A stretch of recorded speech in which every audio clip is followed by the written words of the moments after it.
ਇੱਕ ਦਿਨ ਸੰਤ ਬਿਮਲਾ ਸਿੰਘ ਜੀ ਆਪਣੇ ਅੰਮ੍ਰਿਤ ਵੇਲੇ ਦੇ ਨਿਤਨੇਮ ਤੋਂ ਬਾਅਦ ਅਕਾਲ ਪੁਰਖ ਵਾਹਿਗੁਰੂ ਨਾਲ ਇੱਕਮਿਕ ਹੋਇਆਂ ਅਤੇ ਅਰਦਾਸ ਵਿੱਚ ਆਪਣੇ ਆਪ ਨੂੰ ਲੀਨ ਕਰਦਿਆਂ ਹੋਇਆਂ ਬੈਠੇ ਹੋਏ ਸਨ। ਇਸ ਤਰ੍ਹਾਂ ਜਾਣੋ ਕਿ ਜਿਵੇਂ ਅਕਾਲ ਪੁਰਖ ਵਾਹਿਗੁਰੂ ਨਾਲ ਉਸ ਵੇਲੇ ਗੱਲਾਂ ਕਰ ਰਹੇ ਹੋਣ। ਜਿਸ ਵੇਲੇ ਇੱਕ ਜਗਿਆਸੂ ਸਿੱਖ ਸਰਦਾਰ ਚਾਨਣ ਸਿੰਘ ਆਣ ਪਹੁੰਚੇ,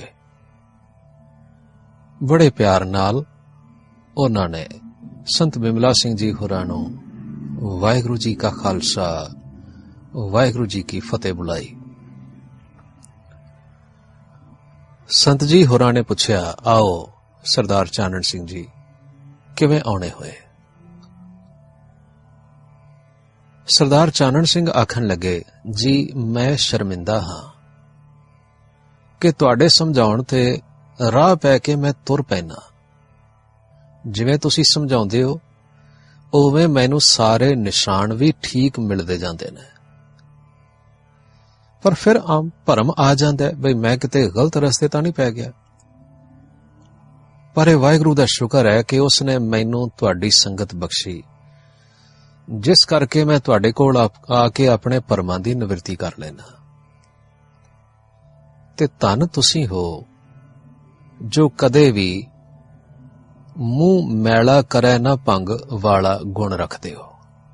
ਭਾਵ ਮੈਂ ਜਦੋਂ ਵੀ ਆ ਕੇ ਤੁਹਾਡੇ ਕੋਲੋਂ ਆਪਣੇ ਸ਼ੰਕਿਆਂ ਦੀ ਨਿਵਰਤੀ ਸੰਬੰਧੀ ਪੁੱਛ ਰੱਖਦਾ ਹਾਂ, ਤੁਸੀਂ ਬੜੀ ਪ੍ਰਸੰਨਤਾ ਨਾਲ ਖੁਸ਼ੀ ਨਾਲ ਮੇਰੇ ਸ਼ੰਕਿਆਂ ਨੂੰ ਦੂਰ ਕਰ ਦਿੰਦੇ ਹੋ। ਸੰਤ ਬਿਮਲਾ ਸਿੰਘ ਜੀ ਆਖਣ ਲੱਗੇ, ਸੱਜਣ ਜੀ, ਮਾਇਆ ਬੜੀ ਪ੍ਰਬਲ ਹੈ, ਜਗਤ ਵਿੱਚ ਕੁਸੰਗ ਪ੍ਰਧਾਨ ਹੈ। ਅਸੀਂ ਆਪਣੇ ਮਨ ਦੀਆਂ ਆਪਣੇ ਨਾਲ ਹੀ ਪਸ਼ੇਮਾਨੀਆਂ ਤੋਂ ਅਣਜਾਣ ਆ। ਸੱਚ ਗੱਲ ਤਾਂ ਇਹ ਹੈ ਬਈ ਮਨ ਦੂਜਿਆਂ ਨਾਲ ਧੋਖਾ ਪਿੱਛੋਂ ਕਰਦਾ, ਪਹਿਲਾਂ ਆਪਣੇ ਆਪੇ ਨਾਲ ਕਰਦਾ ਹੈ। ਇਸ ਤਰ੍ਹਾਂ ਮਨ ਆਪਣੇ ਧੋਖੇ ਆਪ ਖਾਂਦਾ ਹੈ, ਫਿਰ ਇਹ ਦੂਜਿਆਂ ਦੇ ਧੋਖੇ ਵਿੱਚ ਆਉਂਦਾ ਹੈ, ਤੇ ਫਿਰ ਆਪਣੇ ਆਪੇ ਤੋਂ ਭਾਵ ਆਪਣੇ ਧੁਰੇ ਤੋਂ ਉਖੜ ਜਾਂਦਾ ਹੈ। ਫਿਰ ਕਦੇ ਕਰਮਾਂ ਨੂੰ ਦੋਸ਼ ਦਿੰਦਾ ਹੈ, ਕਦੇ ਕਿਸਮਤ ਨੂੰ, ਤੇ ਕਦੇ ਸਦਾ ਹੀ ਪਿਆਰ ਕਰਨ ਵਾਲੇ ਵਾਹਿਗੁਰੂ ਨੂੰ ਦੋਸ਼ ਦਿੰਦਾ ਹੈ।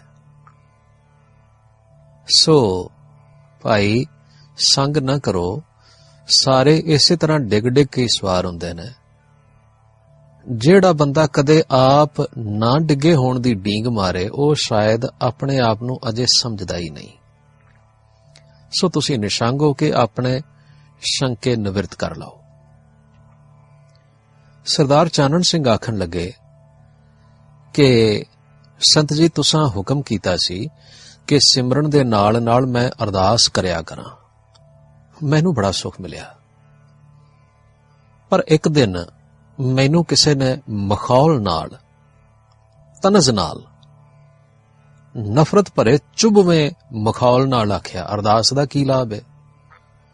ਕੀ ਰੱਬ ਅੰਤਰਜਾਮੀ ਨਹੀਂ? ਉਹ ਜਾਣਦਾ ਨਹੀਂ? ਜੇ ਜਾਣਦਾ ਹੈ ਤਾਂ ਆਪਣੀ ਖੁਸ਼ਾਮਦ ਕਰਵਾ ਕੇ ਕਿਉਂ ਖੁਸ਼ ਹੁੰਦਾ ਹੈ ਤੇ ਦਾਤਾਂ ਦਿੰਦਾ ਹੈ? ਰੱਬ ਕੋਲ ਖੁਸ਼ਾਮਦਾਂ ਤੇ ਸਿਫਾਰਿਸ਼ਾਂ ਦੀ ਕੀ ਲੋੜ ਹੈ? ਉਹ ਆਪ ਕਿਉਂ ਨਹੀਂ ਕਰਦਾ ਜੋ ਅਸੀਂ ਚਾਹੁੰਦੇ ਹਾਂ? ਸਰਦਾਰ ਚਾਨਣ ਸਿੰਘ ਇੰਨੀ ਗੱਲ ਆ ਕੇ ਦੱਸਣ ਲੱਗੇ, ਬਾਬਾ ਜੀ ਪਤਾ ਨਹੀਂ ਕਿਉਂ ਇਹ ਗੱਲ ਨਾ ਮੇਰੇ ਅੰਦਰ ਘਰ ਕਰ ਗਈ ਹੈ। ਮੈਂ ਵੀ ਸੋਚਣਾ ਬਈ ਰੱਬ ਕੋਲ ਅਰਦਾਸਾਂ ਤੇ ਖੁਸ਼ਾਮਦਾਂ ਦੀ ਲੋੜ ਕੀ ਹੈ। ਮੈਂ ਬੜੀਆਂ ਸੋਚਾਂ ਵੀ ਕੀਤੀਆਂ, ਪਾਠ ਵੀ ਕੀਤੇ, ਪਰ ਮਨ ਨਾ ਕਿਸੇ ਟਿਕਾਣੇ ਨਹੀਂ ਲੱਗਾ। ਸੰਤ ਜੀ ਇਹ ਗੱਲ ਸੁਣ ਕੇ ਹੱਸ ਪਏ ਤੇ ਆਖਣ ਲੱਗੇ, ਭਾਈ ਕਿਸੇ ਅਸ਼ਰਦਕ ਦੀ ਇਹ ਗੱਲ ਸੁਣ ਕੇ ਤੁਸੀਂ ਘਬਰਾ ਗਏ। ਇਹ ਗੱਲ ਤੇ ਗੁਰੂ ਜੀ ਆਪ ਆਖਦੇ ਨੇ, ਸੁਣੋ ਨਾ। ਹਰ ਅੰਤਰਜਾਮੀ ਸਭ ਵਿਦ ਜਾਣੈ, ਤਾਂ ਕਿਸ ਪੈ ਆਖ ਸੁਣਾਈਐ। ਕਹਿਣੈ ਕਥਨ ਨਾ ਭੀਜੈ ਗੋਬਿੰਦ, ਹਰ ਪਾਵੈ ਪੈਜ ਰਖਾਈਏ। ਇਹ ਗੱਲ ਸੁਣ ਕੇ ਚੰਨਣ ਸਿੰਘ ਘਬਰਾ ਕੇ ਬੋਲਿਆ, ਫਿਰ ਤਾਂ ਜੀ ਉਸ ਨਾਸਤਕ ਦੀ ਗੱਲ ਸੱਚੀ ਹੋ ਗਈ ਨਾ, ਤੁਸੀਂ ਮੈਨੂੰ ਅਰਦਾਸ ਵਿੱਚ ਕਿਉਂ ਜੋੜਿਆ? ਸੰਤ ਫਿਰ ਹੱਸ ਪਏ ਤੇ ਕਹਿਣ ਲੱਗੇ, ਭਾਈ ਉਸ ਅਸ਼ਰਦਕ ਨੇ ਜਿਵੇਂ ਕਿੱਕਰ ਦੀ ਸੂਲ ਤੈਨੂੰ ਚੋਬ ਦਿੱਤੀ ਤੇ ਵਿੱਚੇ ਛੱਡ ਦਿੱਤੀ, ਹੁਣ ਉਹ ਬਾਰ-ਬਾਰ ਤੈਨੂੰ ਚੁਭ ਰਹੀ ਏ, ਪੀੜ ਦੇ ਰਹੀ ਏ, ਲਹੂ ਵਗ ਰਿਹਾ ਤੇ ਹੋਰ ਜ਼ਖਮ ਵਧਾ ਰਹੀ ਏ।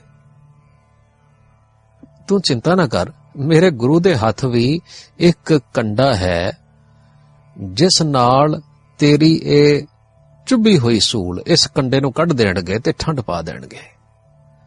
ਹਾਂ, ਇੰਨਾ ਫਰਕ ਹੈ ਗੁਰੂ ਦੇ ਬਚਨਾਂ ਦਾ ਤੇ ਕਿਸੇ ਅਸ਼ਰਦਕ ਦੇ ਬਚਨਾਂ ਦਾ। ਚਾਨਣ ਸਿੰਘ ਕਹਿਣ ਲੱਗਾ, ਜੀ ਮੈਨੂੰ ਸਮਝ ਨਹੀਂ ਆਈ। ਸੰਤ ਜੀ ਆਖਣ ਲੱਗੇ, ਲੈ ਫਿਰ ਸੁਣ ਬਈ ਗੁਰਮੁਖਾ, ਜਦੋਂ ਤੂੰ ਬਚਪਨ ਵਿੱਚ ਸੈਂ ਤੇ ਤੈਨੂੰ ਕੋਈ ਸੋਝੀ ਨਹੀਂ ਸੀ, ਤੂੰ ਬੇਬਸ ਤੇ ਪਰਵਸ ਸੈਂ। ਜਦੋਂ ਤੈਨੂੰ ਭੁੱਖ ਲੱਗੇ ਤਾਂ ਤੇਰੀ ਮਾਂ ਤੈਨੂੰ ਆਪੇ ਦੁੱਧ ਨਹੀਂ ਸੀ ਪਿਆਉਂਦੀ। ਫਿਰ ਤੂੰ ਭੁੱਖ ਲੱਗਦਿਆਂ ਸਾਰ ਕਿਉਂ ਬੁੱਲ ਟੇਢੇ ਕਰਦਾ ਸੈਂ ਤੇ ਰੋ ਰੋ ਪੈਂਦਾ ਸੈਂ? ਕੀ ਤੇਰੀ ਮਾਂ ਨੂੰ ਤੇਰੇ ਰੋਣ ਵਿੱਚ ਕੋਈ ਬੜਾ ਵੱਡਾ ਰਾਗ ਸੁਣਦਾ ਸੀ ਜਿਸ ਦੀ ਉਸ ਨੂੰ ਲੋੜ ਸੀ? ਕੀ ਤੇਰੇ ਰੋਣ ਵਿੱਚ ਕੋਈ ਖੁਸ਼ਾਮਦ ਸੀ ਜਿਸ ਦੀ ਮਾਂ ਭੁੱਖੀ ਸੀ? ਤੂੰ ਜਾਣਦਾ ਹੈ ਕਿ ਮਾਂ ਨੂੰ ਤੇਰੇ ਰੋਣ ਦੀ, ਜਾਂ ਇਸ ਤਰ੍ਹਾਂ ਕਹੋ ਉਸ ਵੇਲੇ ਦੀ ਤੇਰੀ ਅਰਦਾਸ ਨੂੰ ਸੁਣਨ ਦੀ ਲੋੜ ਨਹੀਂ ਸੀ। ਉਹ ਜਾਣਦੀ ਸੀ ਕਿ ਤੈਨੂੰ ਕਿਸ ਵੇਲੇ ਦੁੱਧ ਦੇਣਾ ਹੈ ਤੇ ਕਿਸ ਵੇਲੇ ਦਾ ਦਿੱਤਾ ਸੁੱਖ ਦੇਵੇਗਾ ਤੇ ਕਿਸ ਵੇਲੇ ਦਾ ਦਿੱਤਾ ਦੁੱਖ ਦੇਵੇਗਾ। ਤੇਰੇ ਨਾਲੋਂ ਵੱਧ ਸਿਆਣੀ ਸੀ ਤੇ ਆਪ ਆਪਣੀ ਦਾਨਾਈ ਨਾਲ, ਸਿਆਣਪ ਨਾਲ ਸਾਰਾ ਕੁਝ ਦਿੰਦੀ ਸੀ। ਪਰ ਤੂੰ ਮੰਗਦਾ ਹੀ ਰਹਿੰਦਾ ਸੈਂ, ਅਰਦਾਸਾਂ ਕਰਦਾ ਹੀ ਰਹਿੰਦਾ ਸੈਂ। ਵੇਖੇ ਨਾ, ਸਾਈਂ ਕਰਤਾ ਪੁਰਖ ਸਾਰਾ ਕੁਝ ਜਾਣਦਾ ਹੈ ਤੇ ਆਪੇ ਦਿੰਦਾ ਹੈ। ਉਹ ਤੇ ਹੋਇਆ, ਤੁਮ ਵੱਡ ਦਾਤੇ ਦੇ ਰਹੇ, ਜੀ ਪ੍ਰਾਣ ਮੈਂ ਰਵ ਰਹੇ। ਪਰ ਭਾਈ ਮਨੁੱਖ ਦਾ ਸੁਭਾਅ ਹੈ ਮੰਗਣਾ। ਜਦੋਂ ਲੋੜ ਪੈਂਦੀ ਹੈ ਨਾ, ਮਨੁੱਖ ਭਾਵੇਂ ਮੂੰਹ ਤੋਂ ਮੰਗੇ ਜਾਂ ਨਾ ਮੰਗੇ, ਪਰ ਅੰਦਰੋਂ ਮਨ ਮੰਗ ਰਿਹਾ ਹੁੰਦਾ ਹੈ। ਜਦੋਂ ਭੁੱਖ ਲੱਗਦੀ ਹੈ ਤਾਂ ਮਿਹਦਾ ਮੰਗਦਾ ਹੈ। ਫਿਰ ਇਸ ਮਿਹਦੇ ਦੇ ਰਾਹੀਂ ਮਨ ਸਮਝਦਾ ਹੈ ਕਿ ਹੁਣ ਕੁਝ ਮਿਲੇ, ਫਿਰ ਮਨ ਮੰਗਦਾ ਹੈ। ਫਿਰ ਜੀਭ ਕਹਿੰਦੀ ਹੈ ਰੋਟੀ ਦੇ। ਸੋ ਸਾਡੀਆਂ ਮੰਗਾਂ ਤੇ ਸਮਝੋ ਸਾਡੇ ਸਰੀਰ ਦੇ ਹਰੇਕ ਅੰਗ ਵਿੱਚ ਵਸਦੀਆਂ ਨੇ। ਮੰਗ ਤੇ ਸਾਡੇ ਮਨ ਵਿੱਚ ਹੈ। ਮੰਗਣਾ ਸਾਡਾ ਸੁਭਾਅ ਹੈ। ਜੋ ਕੁਝ ਸਾਈਂ ਦੇ ਦਰੋਂ ਮੰਗੀਦਾ ਹੈ ਉਸ ਦਾ ਨਾਮ ਅਰਦਾਸ ਹੈ। ਉਹ ਦਾਤਾਂ ਆਪੇ ਦੇ ਰਿਹਾ ਹੈ, ਪਰ ਮੰਗਣਾ ਸਾਡਾ ਸੁਭਾਅ ਜੂ ਹੋਇਆ। ਸੋ ਇਸ ਤਰ੍ਹਾਂ ਅਰਦਾਸ ਭਾਈ ਸਾਡਾ ਸੁਭਾਅ ਹੈ। ਆਪੇ ਦੇਣਾ ਤੇ ਦੇ ਕੇ ਨਾ ਥੱਕਣਾ, ਇਹ ਉਸ ਦਾ ਸੁਭਾਅ ਹੈ। ਜਿਵੇਂ ਦੇਂਦਾ ਦੇ, ਲੈਂਦੇ ਥੱਕ ਪਾਹੇ। ਚਾਨਣ ਸਿੰਘ ਲੰਮਾ ਸਾਹ ਲੈ ਕੇ ਕਹਿਣ ਲੱਗਾ, ਮਹਾਰਾਜ ਜੀ, ਤੁਹਾਡੇ ਇਹਨਾਂ ਬਚਨਾਂ ਨਾਲ ਮੇਰੀ ਪੀੜ ਤੇ ਘਟੀ ਹੈ। ਵੇਖੋ ਨਾ, ਗੁਰੂ ਕਿਵੇਂ ਇਸ ਸੂਲੀ ਨੂੰ ਕੱਢਦੇ ਪਏ ਨੇ। ਸੰਤ ਜੀ ਆਖਣ ਲੱਗੇ, ਭਾਈ ਅਸ਼ਰਦਕ ਬੰਦੇ ਨੇ ਜਿਹੜੀ ਸੂਲ ਤੈਨੂੰ ਚੁੱਭੀ ਸੀ ਵੈਰ ਭਾਵ ਨਾਲ, ਨਫ਼ਰਤ ਨਾਲ, ਆਪਣੀ ਸੁਰਤ ਨਫ਼ਰਤ ਦੇ ਘਰ ਵਿੱਚ ਲਿਜਾ ਕੇ ਉਸਨੇ ਚੁਬਾਈ, ਉਸਨੇ ਪੀੜ ਕੀਤੀ। ਸਤਿਗੁਰੂ ਜੀ ਆਖਦੇ ਨੇ ਕਿ ਪ੍ਰਭੂ ਅੰਤਰਜਾਮੀ ਹੈ, ਸਭ ਕੁਝ ਜਾਣਦਾ ਹੈ। ਸਾਡੀ ਮੰਗ ਦੀ ਲੋੜ ਤੋਂ, ਸਾਡੀ ਅਰਦਾਸ ਦੀ ਲੋੜ ਤੋਂ, ਜਾਂ ਜਿਵੇਂ ਅਸ਼ਰਦਕ ਕਹਿੰਦਾ ਸੀ ਕਿ ਸਾਡੀ ਖੁਸ਼ਾਮਦ ਤੋਂ ਖੁਸ਼ ਹੋਇਆ, ਹਾਂ, ਉਹ ਇਸ ਖੁਸ਼ਾਮਦ ਦੀ ਲੋੜ ਤੋਂ ਉੱਚਾ ਹੈ। ਮਤੇ ਜਾਣ ਕੇ ਤੇਰੀ ਜਾਂ ਮੇਰੀ ਅਰਦਾਸ ਨਾਲ ਉਹ ਦਰਬ ਕੇ ਕੁਝ ਦੇ ਰਿਹਾ ਹੈ। ਉਹ ਆਪ ਦਾਤਾ ਹੈ, ਆਪਣੇ ਆਪ ਦੇ ਰਿਹਾ ਹੈ, ਪਰ ਸਾਡਾ ਸੁਭਾਅ ਵੀ ਅਰਦਾਸ ਕਰਨਾ ਹੈ ਜੋ ਅਸੀਂ ਕਰਨੀ ਹੈ। ਭਾਵੇਂ ਸਾਡੇ ਕਹਿਣ ਤੇ ਨਾ ਦੇਵੇ, ਉਹ ਆਪੇ ਦਿੰਦਾ ਹੈ, ਪਰ ਉਹ ਸਰਬੱਗ ਹੈ, ਇਸ ਲਈ ਸਾਡੀ ਅਰਦਾਸ ਸੁਣਦਾ ਜ਼ਰੂਰ ਹੈ। ਜੇ ਆਖੋ ਵੀ ਸੁਣਦਾ ਹੀ ਨਹੀਂ ਤੇ ਫਿਰ ਸਰਬੱਗ ਕਿਵੇਂ ਹੋਇਆ? ਜੇ ਸੁਣਦਾ ਹੈ ਤਾਂ ਕੀ ਉਸ ਨੂੰ ਸਾਡੀ ਅਰਦਾਸ ਦੀ ਲੋੜ ਹੈ ਜਾਂ ਉਸ ਨੂੰ ਖੁਸ਼ਾਮਦ ਪਸੰਦ ਹੈ? ਵੇਖੋ ਨਾ, ਕਿਸੇ ਅਸ਼ਰਦਕ ਦਾ ਇਹ ਮਖੌਲ ਸੱਚ ਕਿਵੇਂ ਬਣ ਗਿਆ? ਜੋ ਸ਼ਾਇਦ ਸੱਚ ਨਹੀਂ, ਉਸ ਦੀ ਪੀੜ ਕਿਉਂ ਹੋਈ? ਦੇਖੋ, ਮਾਂ ਦਾ ਸੁਭਾਅ ਦੇਣਾ ਹੈ, ਬੱਚੇ ਨੂੰ ਆਪੇ ਦਿੰਦੀ ਹੈ, ਉਸ ਦੀ ਅਕਲ ਤੋਂ ਵੀ ਵਧੀਕ ਦਾਨਾਈ ਨਾਲ ਦਿੰਦੀ ਹੈ, ਪਰ ਇਸ ਦੇ ਬਾਵਜੂਦ ਬੱਚੇ ਦੇ ਰੋਣ ਨੂੰ ਵੀ ਸੁਣਦੀ ਹੈ, ਮਿਹਰ ਵਿੱਚ ਵੀ ਆਉਂਦੀ ਹੈ, ਮਿਹਰ ਵਿੱਚ ਆ ਕੇ ਵੀ ਦਿੰਦੀ ਹੈ, ਪਰ ਇਸ ਦੇ ਬਾਵਜੂਦ ਆਪਣੇ ਵਿਚਾਰ ਅਨੁਸਾਰ, ਸਮਝ ਅਨੁਸਾਰ ਦਿੰਦੀ ਹੈ।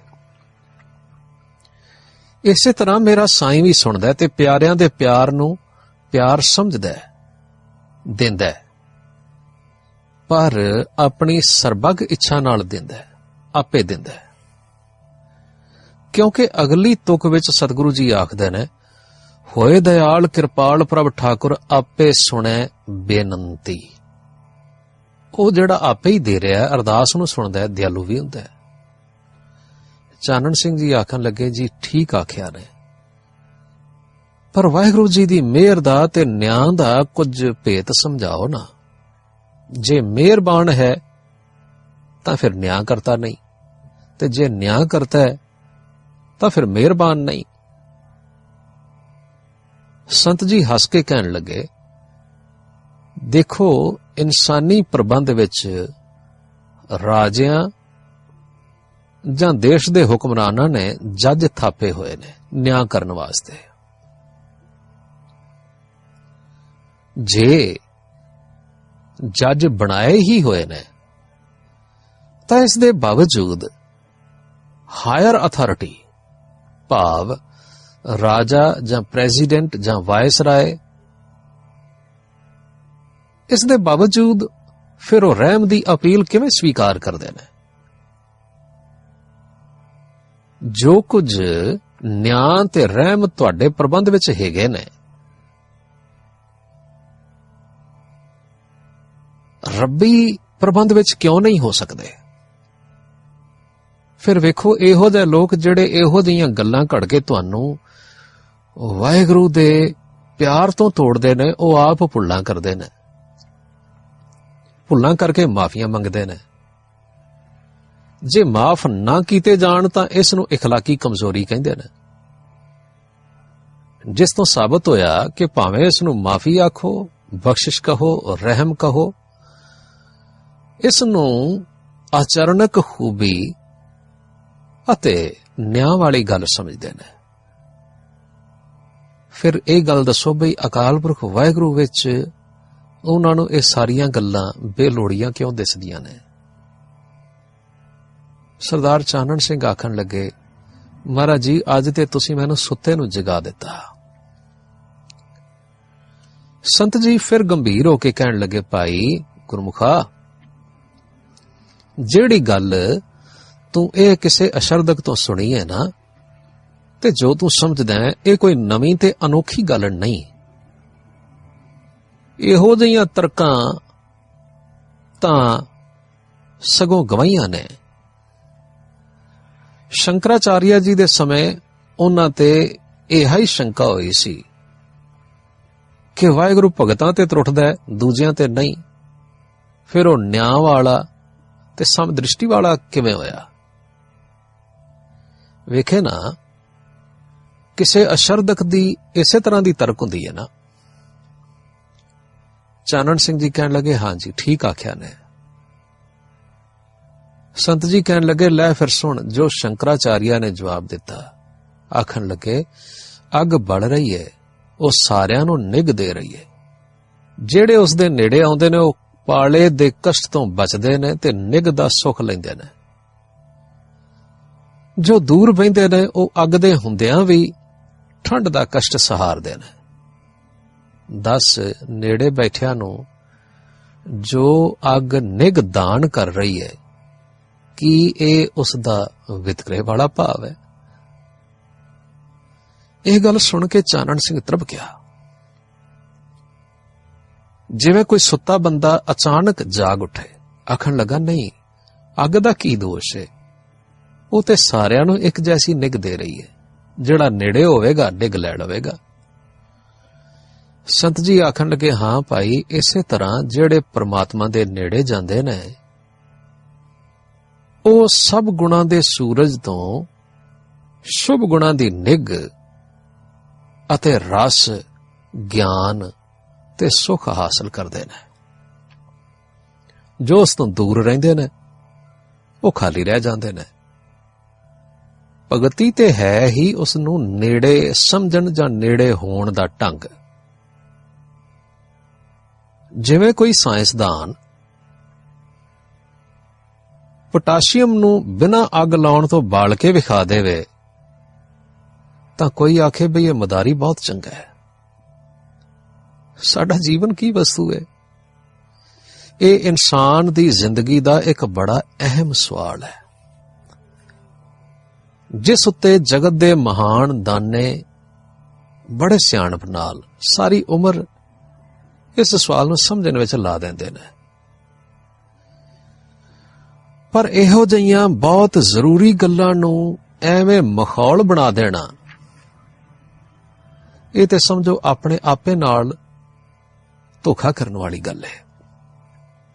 ਭਾਵ ਤੁਸੀਂ ਜੋ ਕੁਝ ਕਹਿ ਰਹੇ ਹੋ ਨਾ ਕਿ ਅਸ਼ਰਦਕ ਲੋਕਾਂ ਦੀਆਂ ਇਹ ਗੱਲਾਂ ਤੁਹਾਡੇ ਮਨ ਨੂੰ ਉਖੇੜ ਦਿੰਦੀਆਂ ਨੇ, ਸਮਝੋ ਉਹ ਆਪਣੇ ਆਪ ਨਾਲ ਤੇ ਸੱਚੇ ਵਾਹਿਗੁਰੂ ਨਾਲ ਧੋਖਾ ਕਰ ਰਹੇ ਨੇ ਤੇ ਕਿਸੇ ਨੂੰ ਉਸ ਦੇ ਨੇੜੇ ਹੁੰਦੇ ਨੂੰ ਆਪਣੀਆਂ ਮੂਰਖ ਦਲੀਲਾਂ ਨਾਲ ਹੋਰ ਦੂਰ ਕਰ ਦਿੰਦੇ ਨੇ।